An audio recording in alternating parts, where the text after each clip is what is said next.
Hello YouTube viewers, welcome to my channel Science to Technology. In today's show, Camera Tuesday, we're going to talk about Sony A7R Mark V. So let's dive right into it. Now, what is this puppy? This puppy is basically you take the same chassis and same sensor, as in like 60 megapixel old sensor, meaning it still has bad rolling shutter in video and even in photographs if you use electronic only, but you upgrade everything else, meaning it has the best screen hinge ever. Now, here's the many people hate flip out screen, many people love it. Like for example, for me, flip out screen is compulsory, otherwise it will simply not work for my workload. But for many photographers, it's like it's not a good thing because you do not want your screen to be offset from the lens. Basically, if lens axis is here, your screen axis should be here, not here. Then it creates a very weird issue where it's like you're looking offside. You do not like, many people don't like that, and I get it. This camera is like, bro, we got both of them covered, meaning you can do normal flip out, or you can simply be like, hey, this flip out is not working for me, no problem, you just rotate it and just plump it, and then tada, you have tilt shift. So the best screen hinge, because you have to understand, same thing was done by Panasonic SH1, but it does have like much clunkier screen hinge. This, like, again, engineering's first thing, you do it first or you do it better. This is done better. So the best screen hinge. Now what they changed is the processor. Now A7R Mark IV was stuck in a very weird position. It was released recently, but it had outdated processor. So because you have to understand, there will always be that last camera body that is getting the last processor, but it happens. So Sony changed a lot after A7S3. Specifically Binox XR system, because they realized they cannot make one processor that was that powerful. So they're like, hey, what about if we just marry two of them?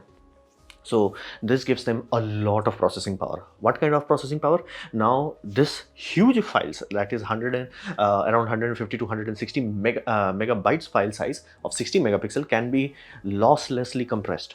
Now that matters a lot. We do have algorithms that allows us to compress the file size without compromising the quality. Now, you maybe the first question you will think is like, hey, if we can losslessly compress things, then why don't we do it all the time?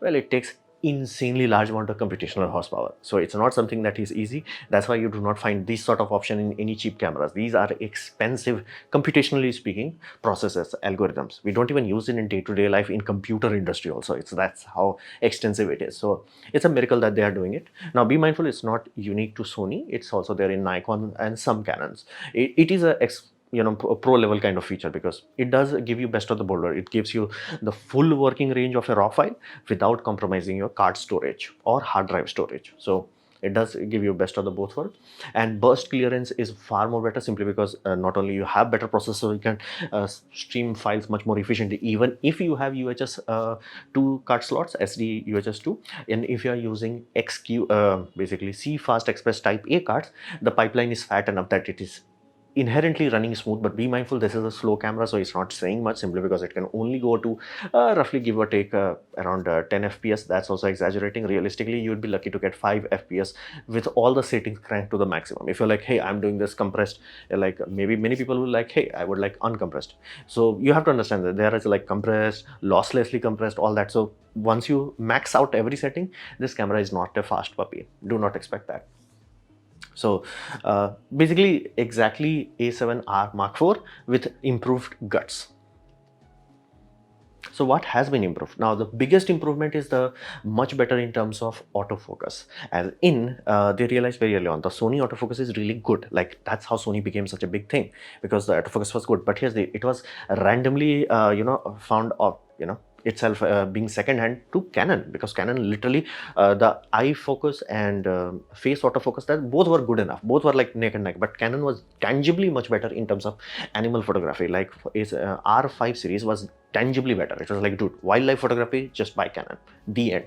So Sony needed to do something drastic, but they did not wanted to redesign their whole processor architecture. So they created a sub processor, that is this AI processing unit, dedicated hardware. Sole job is to make this puppy as close to R5 as possible. Now, is it close? In many regards, yes, but it's not as confident as R5. Like R5 gets it, like let's say 99% of the time, this puppy will get it at 85% of the time, but it will get it. It's not like compared to older R series where it's like, bro, don't even try.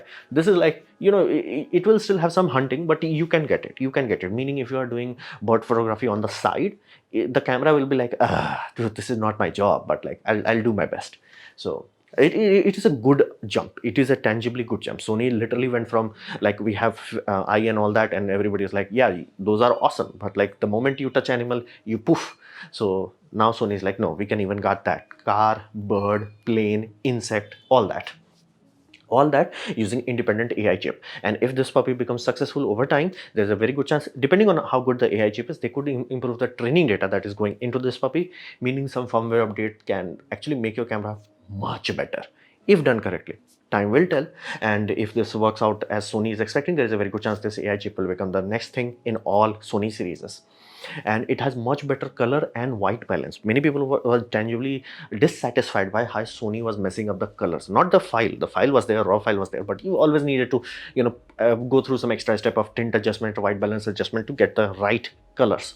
Because it has a dedicated processor taking care of the autofocus department, the main processor is like, I got this. Now he's focusing a lot on white balance, and the results are people who have used Mark 4 versus Mark 5, they're like, dude, shut up and take my money just for that.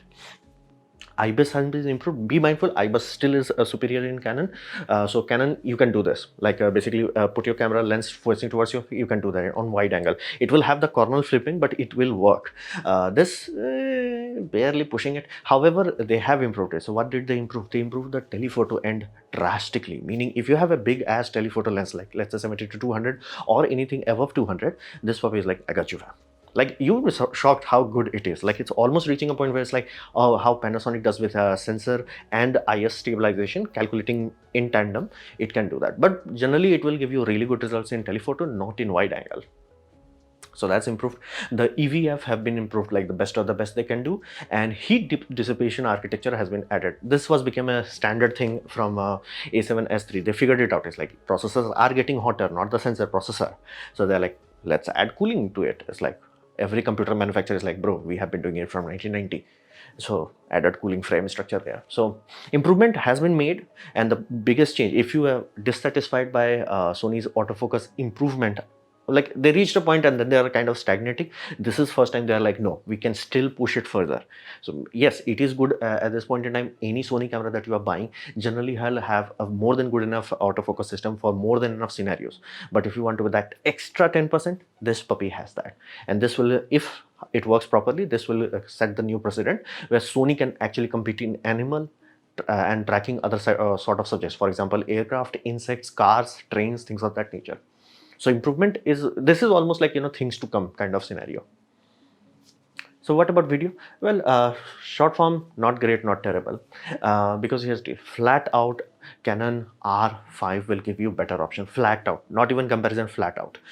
But you do risk two things. First thing, you risk overheating because inherently the design was not with heatsink built into it.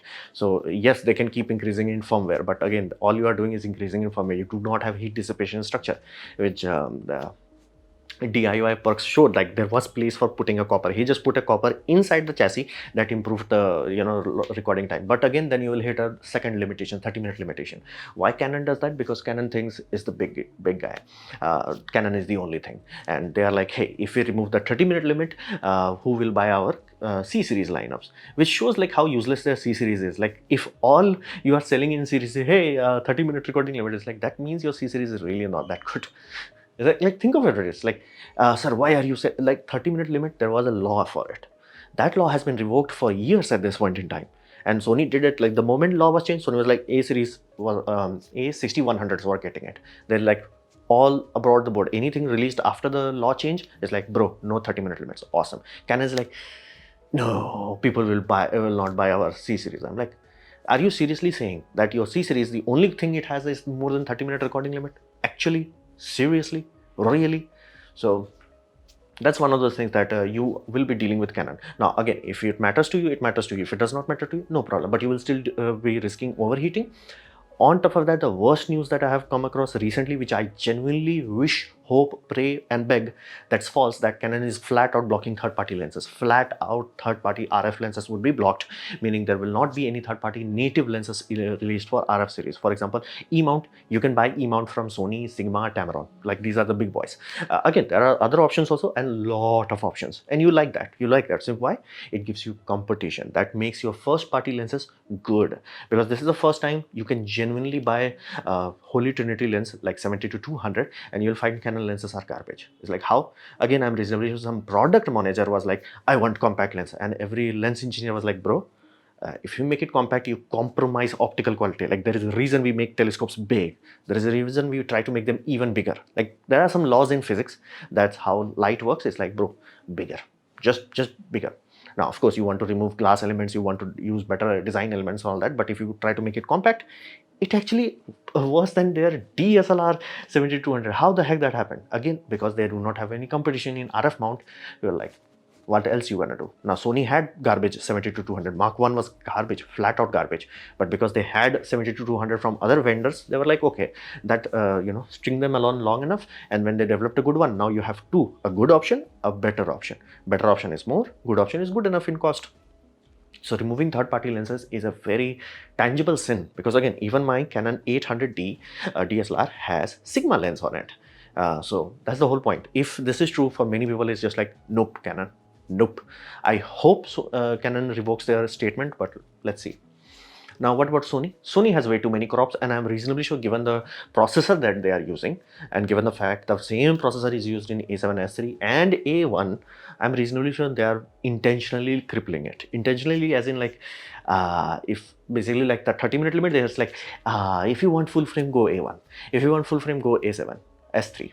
So I think that's what's happening. It does not make any sense. It's like, dude, if you can render out a 8K frame, there is no way in hell you cannot render out a 4K 60. That's not how it works. Like mathematically, 8K 24p is also bigger, flat out, compared to 4K 60. So this is just unintentional. So now why the heck crop factor matters? Here's the deal: your lens is changing. If you are framing your scene, like you will see back in the old days, directors were used to look like this. Now they have a monocular lens where they're like, oh, okay, this is how it will be. But think of it, it's changing based on your FPS. If you're like, okay, this is a romantic scene, 30 FPS, 24 FPS, everything is awesome. But like, this is an action VFX scene, which I'm gonna slow down. Let's make it to, let's say, 120 FPS or even 60. Many times music video will do that. It's like, why the heck my lens changed? So your framing will, like, you'll set up everything like this, it will randomly become like this. What the hell? Crop. And that's why it's really frustrating. And given the fact that the 8K is not even doing properly, it's 420, meaning the chroma subsampling is not even great. It's like 422 would be good. 444 would be cinema grade. 422 is like, come on, you do that in 4K, but here it's like, we can't really crunch the numbers. I'm like, really? You do the same with higher load in A1.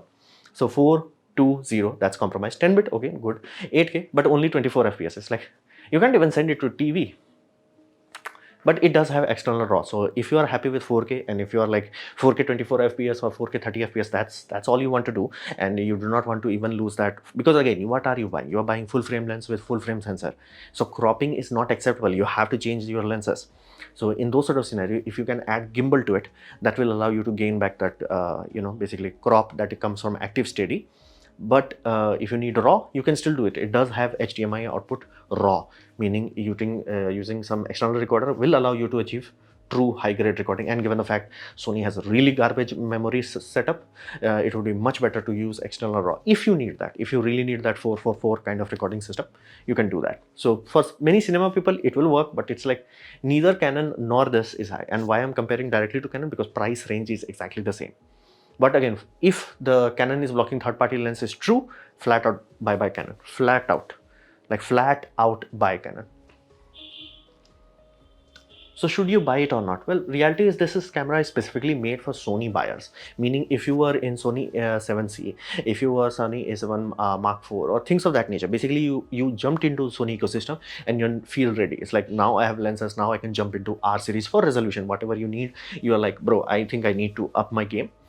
the camera is made for that, so it will work amazingly well for people coming from A7C, A7 Mark IV, A7R Mark III, not 4, Mark III, and Sony APS-C lineup. For those people, it's like, dude, this is dream come true. It's like it only a big update, but not really that improved from A7R Mark IV. Yes, it has improved the white balance, but again, if you are dealing with raw pipeline, it would not be it will be minor time save. But again, for many people, it's like, shut up and take my money. For other people, it's like, bro, no, I'll spend that money on better lenses, or going to some other places, hiring better models, things of that nature.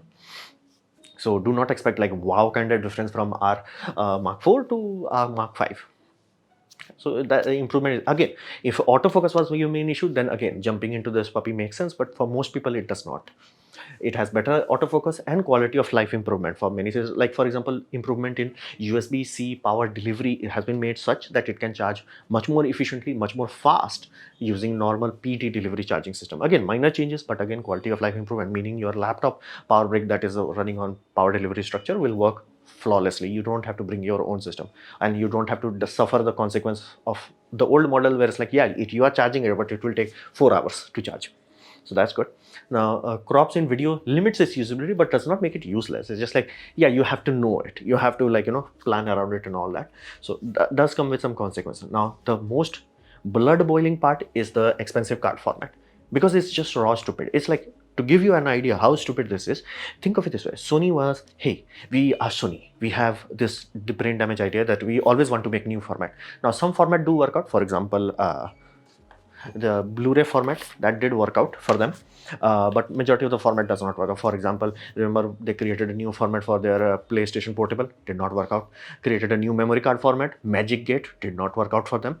And here they created the same thing, XQD format they created. Now XQD was not running on SATA bus, it was running on Express bus, basing Express PCI Express that is used in computer systems, so exponentially faster. But nobody was buying it. Well, like Nikon was the only one that actually jumped into the system. It was not selling. Compact Flash Association, they jumped from that PETA cards, compact flash cards, to compact flash fast cards, which was SATA cards. That also was not selling. So CFast and Sony, they got married together and they were like, okay, we're gonna create a new format. Now, to make sure the adoptability is high, they were like, okay, we're gonna use the XQD form factor with our updated algorithm. So CFast Express and XQD, they are backwards and forwards compatible, because core architecture is them. Both are using NVMe, both are using PCI Express lane for communication. And Sony worked on it and it started to become a big thing. It's now being used with Canon, Nikon, Panasonic, Fuji, every other Tom, Dick and Harry. And the only company that is not using it is Sony itself. It's like, why? And here's the problem with that. If you have only one manufacturer selling your one proprietary card, now it's not proprietary, it is true, it is not proprietary. Compact Flash Association created 3 spec sheet, quote unquote. So there is Type A, Type B and Type C. Type C has 4 lanes, Type B has 2 lanes, Type A has 1 lane, PCI lane, how exactly. And that's why Type A is half the speed of Type B, and Type B would be half the speed of Type C. Type C is designed for more of like cinema kind of use. I have not seen it physically built yet. I don't think any camera actually needs it, because these are like NVMe SSD anyway. But this is cheap right now because there are many companies selling it. For example, ProGrid is selling it, SanDisk is selling it, Sony is selling it. So there's a lot of competition in the market. You can buy it cheap. Type A, only Sony sells it, and they don't even sell you very large capacity. There is no large capacity option, and they will cost an arm and a leg and a kidney to buy it. It's like you have to spend more than $1,000 to just get that. Like, I can build a server for that kind of price. Or again, just use your own goddamn format. So that is stupid, and that does hurt, meaning in your cost you have to figure out, and that buffer free performance, you have to buy the Type A.